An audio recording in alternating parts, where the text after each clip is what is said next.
আসসালামু আলাইকুম বন্ধুরা, আমি আবার আপনাদের সামনে এসেছি একটা নতুন রেসিপি নিয়ে। এটা হচ্ছে ডিমের অমলেট। সাধারণত আমরা যে ডিম অমলেট করে খাই এটা অনেকটা সেরকমই, তবে কিছুটা আলাদা। এর জন্য আমার যে যে উপকরণ লাগছে সেটা হলো ডিম, কাঁচামরিচ, পেঁয়াজ, লবণ আর বেকিং পাউডার কিছুটা।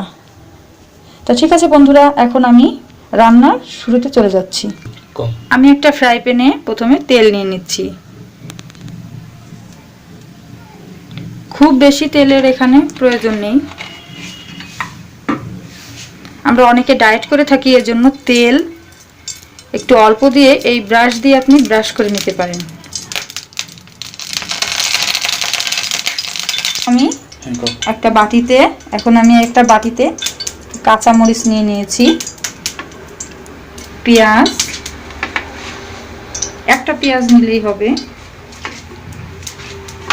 আর কিছুটা লবণ নিয়ে এটাকে মেখে নিতে হবে।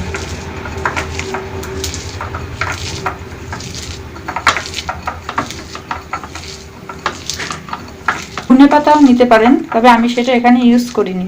এখন এর ভিতরে আমি বেকিং পাউডার নিয়ে নেব।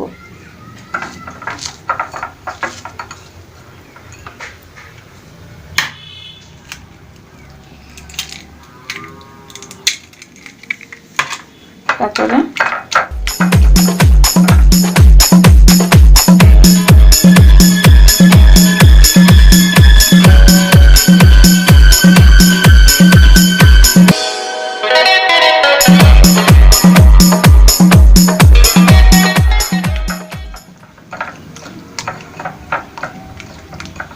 ডিমটা দিয়ে ভালো মতো ফেটিয়ে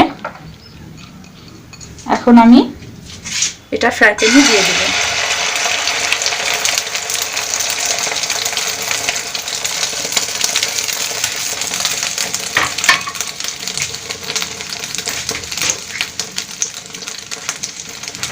বন্ধুরা, আমি এটা একটু ঢেকে দিচ্ছি, একটু ঢেকে দিলে এটা ডিমটা আরো খুব বেশি ফুলবে। আমি এখন এটা দেখছি, উল্টে দিলাম এটা।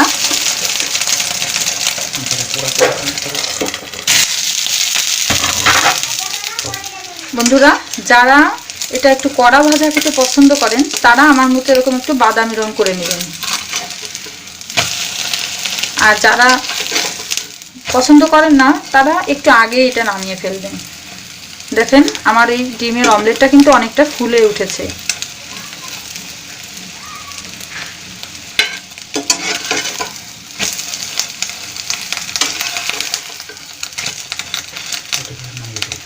এখন এটাকে আমি সার্ভিং ডিশে নামিয়ে ফেলব। বন্ধুরা, এখন আমার এই যে অমলেটটা আমি সার্ভিং ডিশে সার্ভ করে দিয়েছি। দেখুন, আপনারা চাইলে ঘরে বসে অনায়াসে এই খাবারটা আপনারা তৈরি করে খেতে পারেন। আর আমার এই রান্নাটা যদি আপনাদের ভালো লেগে থাকে তাহলে অবশ্যই সাবস্ক্রাইব করুন, কমেন্ট করুন আর লাইক দিন। আর বন্ধুরা, যদি আপনাদের কোনো পছন্দের রান্না থাকে তাহলে আমাকে অবশ্যই জানাবেন, আমি আপনাদের রান্না করে দেখানোর চেষ্টা করব। আর ভালো থাকুন বন্ধুরা।